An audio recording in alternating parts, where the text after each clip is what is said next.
10:44, señores, es jueves. No nos hemos olvidado de que hoy es el día de las biografías. Hoy es el día en el que llega Fernando Mele para contarnos la historia de algún protagonista de la humanidad. ¿Cómo andan, muchachos? Buenos días. Bien. Buenos días. Hay casi 8.000 millones de personas que podrían ser elegidas en esta biografía. El último fue Ringo. El último fue Ringo. Hoy vamos a hablar, acaso, de una de las personas más influyentes de la historia de la humanidad.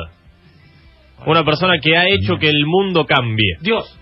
Cristo. Del No. otro. No. Mahoma. No. Más acá en el tiempo. ¿Más allá del tiempo? Ha hecho Maluma. que el cambio en el mundo sea absolutamente radical. Y no es Alfonsín. Alfonsín, Maradona. Steve Jobs.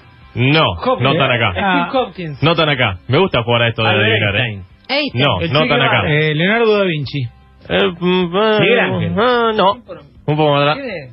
Cristóbal Colón, señoras y señores. Sin duda ha hecho que no solo cambie nuestro continente, sino el continente europeo también. Si Colón no hubiera existido jugando el juego de Nos hace Pancho todos los días, por ejemplo. ¿Quién sería el clásico de Unión? No sabemos. No ¿Los sabemos. morochos de Santa Fe? No sabemos. Cristóbal Colón habría nacido, no está confirmado, en Génova. Algunos dicen que nació en España. Nació en Génova. Pero no. Pero hay algunas teorías que dicen que nació en España. La más acertada es que nació en Génova.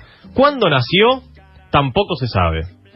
¿Por quién es? Entre el 25 de agosto y el 31 de octubre de 1451. O por lo menos se sabe el año. Por lo menos se sabe el año y hay un rango ahí de 2 o 3 meses. Otoño y primavera. Más o menos por ahí. Invierno y primavera. Hijo de Domenghino Colombo. Esto da un indicio de que sería Genovés. recontra italiano. Y de Susana Fontana Rosa. Ella era su madre. Fue el mayor de 5 hermanos. El viejo tenía un negocio de telares y una pyme de quesos. Vendía quesos, comerciaba quesos. No era una familia rica, pero estaba en una buena posición económica. El pibe fue al colegio como cualquier otro y apenas terminó sus estudios. ¿Al colegio? Y apenas terminó, ahí empezó a meterse en el barco porque Génova, un puerto muy importante. Es hermoso Génova. En aquel entonces, no conozco. Un puerto muy importante en aquel entonces. Empezó a navegar ahí en viajes comerciales. Como decíamos, Hay una hipótesis Génova. que dice que Colón es catalán, ¿no? Hay una hipótesis que dice que Colón es catalán, exactamente. Pero la más aceptada habla de Génova, exactamente. En 1476 se dirigía en uno de estos barcos comerciales a Portugal. Su barco naufraga, se va nadando hasta la costa y no tiene cómo volver. Termina instalándose en Lisboa. Allí se pone también un pequeño negocito. Conoce a su primera mujer, que Buenos vinos ahí en Portugal. es Felipa Moins. Tiene su primer hijo, Diego Colón. Y se establece en Lisboa con un negocio de cartografía. Ahí empieza a investigar mucho, junto con su hermano Bartolomé. Y después fue agente de una casa. Viste que siempre había una casa que tenía varios barcos y los manejaban distintos tipos. Él se encargaba de manejar uno de los barcos de una casa. La relación con el mar empieza a ser mucho más fuerte, sobre todo con la cartografía, y empieza a tomar conocimiento de muchos escritos desde el siglo VI antes de Cristo y fundamentalmente del siglo II de un tal Ptolomeo. Alguna vez lo habremos escuchado nombrar. Ptolomeo ya sostenía con mucha firmeza que la Tierra era redonda. Es decir, el mito, acá derribamos el primer mito. Hay un mito que dice: Colón se presentó ante los reyes de España para decirles que la Tierra era redonda y él quería convencerlos de ello.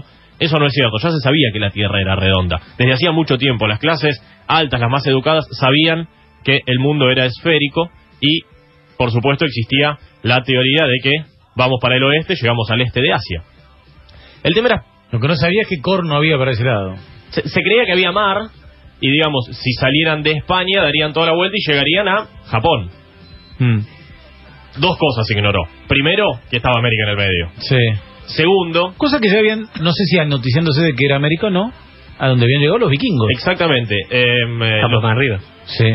Los vikingos, hay un hombre que es el que se cree el responsable de haber pisado por primera vez, siendo un europeo, territorio americano, que es Leif Erikson, alrededor del año 1000. Se cree que hay algunos escritos que demuestran que habría bajado, pero eso no tuvo ningún tipo de consecuencias para la cultura europea de la época, porque no anotició a nadie, no dijo nada. El tipo bajó, se quedó un par de días en un bosque, se cree que en Canadá, y volvió y... Se aburrió y volvió. Se aburrió y volvió, no había absolutamente Se compró nada. un iPhone y volvió. Pensemos por qué. Tres gambas. Pensemos Sí. por qué este señor, Cristóbal Colón, quería ir hacia el oeste y llegar a Asia. ¿Qué había pasado pocos años antes? En 1453, Constantinopla, hoy Estambul, cae en manos de los turcos. ¿Qué sucede? El comercio entre Europa y Asia se vio absolutamente marcado por esta cuestión. Y además, Y de ahí los turcos siguen siendo era una época de...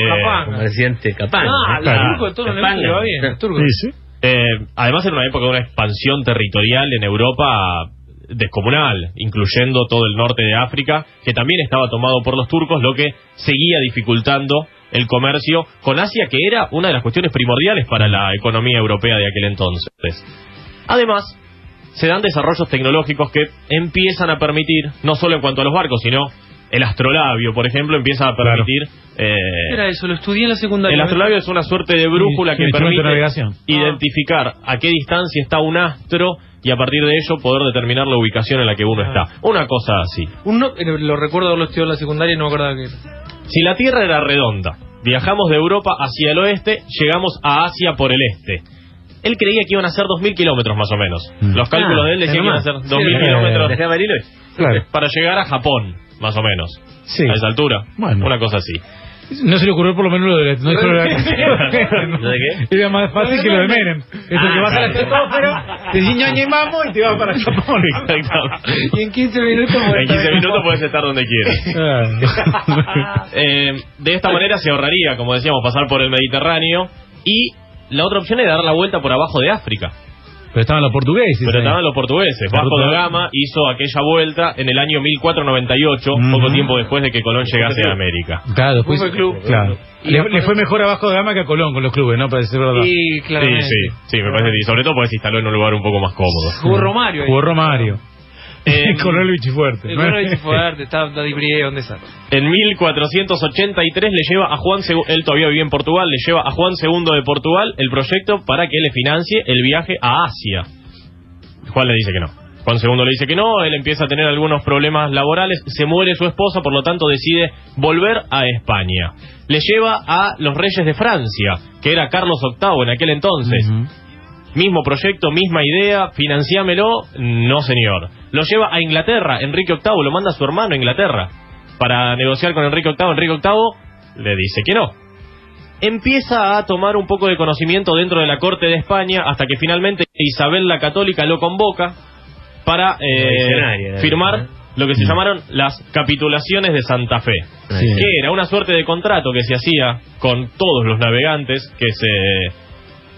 que subsidiaba el Estado, digamos, y le dice: vas a ser almirante del mar Océano, que era como llamaban el Océano Atlántico, vas a ser gobernador de las tierras conquistadas y además vas a tener el 10% de las riquezas obtenidas. Imaginemos la cantidad de... Nah, pero en ese momento, Guita que pero en ese tendría. momento es un riesgo. En ese momento Ah, un riesgo. No está todo o nada, o sea, Pero No sabía si no hay volvía. nada, y si voy y si no vuelvo. sí, Sí, claro. no, me refiero al día de hoy, con el diario del lunes. Ah, bueno, claro. El Diego de todo lo que sacaron de América, Sí. sacaron y saquearon las dos cosas, sería una fortuna. Entonces dice, bueno, voy a Huelva, armo una flota y el 3 de agosto sale del puerto de Palos. A ver en qué barcos, y acá derribamos todos los mitos, La señoras y Santa señores. María, la Pinta y la Niña. Claro. Bien. Él capitaneaba la Santa Marina, Cuarto grado. Sí. apodada La Gallega, porque estaba hecha en Galicia. Que es la más grande, que está reconstruida en el puerto de Barcelona. Está reconstruida, Pero no exactamente. está como estaba. ¿La niña, dijiste? ¿Estás seguro que se llamaba la niña? La Pinta y la Niña, ¿cómo no? Así dicen los libros. ¿Estás seguro que se llamaba así? Basta de Bueno. decir cosas que contrarían lo que dicen los libros. No me diga que el libro de historia miente La nena. porque... Basta. El libro La miente. chiquita. La niña no se llamaba la niña. El nombre verdadero era Santa Clara Ajá. Bueno, la nena, mujer. La y nena. se le decía la niña porque su capitán se llamaba Juan Niño. Bueno. Mirá vos, Estamos ahí, más o menos. ¿Cómo era la pero otra? verdad. la pinta. La Pinta. El capitán era Pinto. No, Se tomaba... no se La Pinta sabe. dentada. No se sabe el nombre real. De la Pinta se le ponían apodos. Generalmente los nombres tenían nombres más bien santos. Los barcos tenían nombres santos. No se sabe el nombre real, pero la Pinta es porque era la única que estaba pintada. Mira. Y por eso de la pintada deriva la Pinta. Solo una llegó, me parece, a la vuelta, ¿no? Dos volvieron. La Santa Ahora- María fue la que... Ahora vamos a contar la historia. El 12 de octubre, Rodrigo de Tiana avistó tierra. Colón le había prometido al que aviste tierra que le iba a dar una Un fortuna feriado. en oro. No, Colón era un chanta absoluto. Escuchen lo que hizo. Dijo que le iba a dar una fortuna del oro a quien aviste tierra. Rodrigo de Tierra dice tierra a la vista, venga para acá. Que estaba castigado. Que estaba castigado. Por eso estaba estaba, arriba. Estaba arriba en el carajo. Exacto, en el carajo. Se llama así. Porque de ahí viene lo de andate al carajo. Claro. Arriba. Andate de lejos. Ujú. ¿Qué dijo Colón cuando este tipo dijo tierra? No. Yo ayer ya había visto tierra, pero quería confirmarlo, que no, así que no, el oro me parece que no lo vas a recibir. Después está el mito de como del grito. Era, Ujú. tierra. Está el mito. Bueno, Ya tantos meses arriba del bar. El 12 de octubre de 1492 llegó a la isla de Guanajaní, Ujú. hoy en las Bahamas, a la que le puso el nombre de San Salvador. Le puso todo nombre de santos a las islas que vio. Todos, absolutamente todos nombres. Pensé que financiado por Isabel la Católica. Sí, pero además él era muy religioso, era muy devoto de la religión. Siguió explorando, llegó a la isla de Bohío, que él la llamó La Española. La Española es hoy la que comparten República Dominicana y Haití, en este momento siendo amenazada por el huracán que recién mencionaban. Y en la Nochebuena de 1492, 24 de diciembre, apenas había llegado a las Américas, naufragó la Santa María, el barco que él capitaneaba. Con las maderas que quedaron de la Santa María construyó un fuertecito, que lo llamó la Navidad, porque sí que era 25 de diciembre, Está bien. por supuesto no le iba a poner Pascuas, y dejó a 40 tipos ahí. Se quedaron 40 hombres en ese fuertecito, y él se volvió a España llevándose a algunos nativos en los otros dos barcos, para demostrar que había llegado a un nuevo lugar. Estamos hablando de 6 meses, ¿no? Sí, absolutamente. Y a ver, 6 meses salió en de- agosto. 6 meses de No. vida, 6 Sí. meses bueno. Sí, no, 2 meses. 2 de meses agosto, y pico, octubre, 2 meses y pico tardaba. Pobres indios, ¿no? Volvió a América al año siguiente los 40 hombres que dejó en el fuertecito. No queda. Pero se cargo, por supuesto, Ni no los quedó huesos ninguno. quedaron. Ninguno quedó, absolutamente. Ah, ¿no? Volvió con 17 barcos. Los indígenas. Después. Sí, no se sabe qué pasó. Desaparecieron los tipos. Se los deben haber morfado Se los morfaron los al aborígenes, espiedo. seguramente. Bueno, de ellos. Entre ellos. Cuando volvió siguió encontrando islas, siguió paseando por Centroamérica. Él, recordemos, gobernador de la tierra que conquistaba, era gobernador de esta isla de la Española. Encontró Borninquen, la llamó San Juan Bautista, hoy es Puerto Rico. Ujú. Encontró a la isla que le puso Juana, de nombre, hoy Cuba. Y encontró Jamaica, estableció un gobierno muy duro en la Española, empezó a matar indios, a los colonos no le dio nada de lo que él había prometido. Tuvo que volver a España para defenderse de las acusaciones de que estaba haciendo un gobierno pésimo. Volvió a España, se defendió, vuelta para América, tercer viaje de Colón. Viajó 4 veces a nuestras tierras. En 1498 vuelve, va a las costas de Venezuela, después va a Santo Domingo, donde había fundado su hermano una ciudad, y a falta del oro prometido, a falta de esclavitud, mandan una suerte de inspector desde España. Señor Cristóbal Colón, su gestión está siendo muy mala aquí, por lo tanto vamos a ponerle estas cadenas y lo llevaremos encadenado nuevamente a España para defenderse ante el rey. Ah, volvió en O sea, cana la ni un tercera vez. oro. En el año Mucho 1500. cacao, mucho lo que Mucho quiera, no, ni pero oro. nada de oro. Hasta Mira, en Venezuela está un pajarito que Ni habla. oro No, estaba en México y en Perú.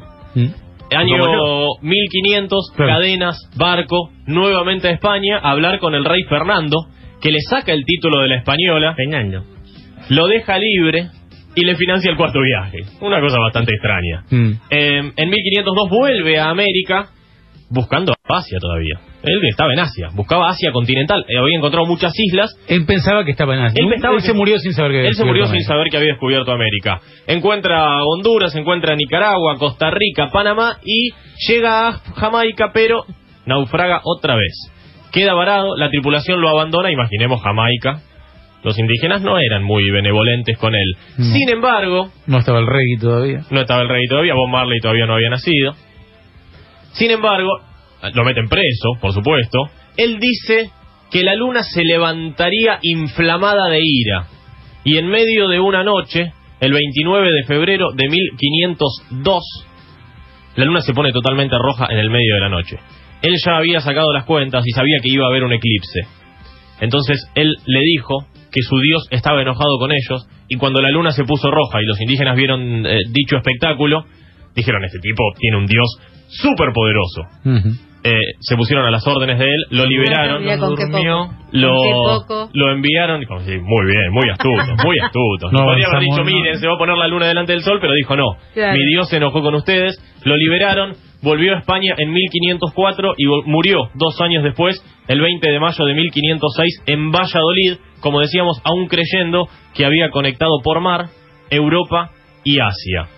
Pero volvió después, una vez más, después de muerto. Después de muerto. Porque primero lo enterraron en Valladolid, luego llevaron su cuerpo a Sevilla y por pedido de su nuera lo llevaron junto a su hijo Diego a la Española, donde sus restos descansan en Santo Domingo. Después volver, hay una parte está la tumba de Colón en Sevilla. Está la tumba de Colón en Sevilla, pero Yo no estuve en la está catedral de más. Sevilla, No, pero no se sabe qué es lo que hay. Pero también está En Santo Domingo están los restos. En Sevilla dicen que es miti miti. Sí. Ah, por ahí se llevaron un pedacito. Mitad del cuerpo en Sevilla y mitad del cuerpo en Santo Domingo. Sí. Sí, por ahí dejaron un Qué pedacito. quilombo. El torso por ahí. No sé. Para que descuartizar así. Hablábamos de la fortuna que heredaría Colón si el 10% de todo lo que se recuperó o se recaudó en la explotación americana hubiese sido para Colón. Hasta 1790 Sí. la familia de Colón siguió en el litigio con la corona española. 1790, hablamos de 300 años después de la llegada a América, que como dijimos, no fue el primer europeo en pisar esta tierra, pero sí determinó sin duda el cambio radical no solo de la historia de este continente, sino también del continente europeo. Bien. Muy bien. La Bueno. Pinta, la Niña y la Santa María, Fede. No tenía Perdón. ese nombre. Perdón. La verdad, Perdón. nos rompiste bastante el cuantito Perdón. de Colón. Y bueno, que se empiece a enseñar distinto en el colegio, entonces. Hay que imprimir Bien. todo de nuevo. Bueno, Imprimir todo de nuevo. Cristóforo Colombo, nacido quién Cristóforo sabe Colombo. dónde. Se cree que en Génova, no se sabe cuándo. Sí, después él dejó algunos escritos que hizo. El primer biógrafo fue su hijo, Bartolomé, que empezó a recauchutar todas las cosas que el padre escribía durante sus viajes. Claro, pero fue el que dijo que no quería, que el padre no quería que supiera dónde había nacido. Exactamente. Una exactamente. película buena de Colón. Creo que se llamaba 1492. Ujú. Bastante, digamos, no de manual de escuela, digamos, ¿no? Bastante realista en cuanto a los viajes, las enfermedades. En el Hay barco, mucha las muertes. historia de Colón que nos cuentan que no es así. 1492, la conquista del paraíso. Sí. Nos cuentan mucha historia de un Colón benevolente, de un Colón que llegó a América y se hizo súper amigo de los sí. reyes indígenas, Sí. y más bien hizo todo lo contrario, ¿no? Los castigó, los mutiló, los torturó, y esa era la forma de conquista en aquel entonces. Bueno, muy bien, con don Cristóbal. Gracias, Fer. Hasta Por favor.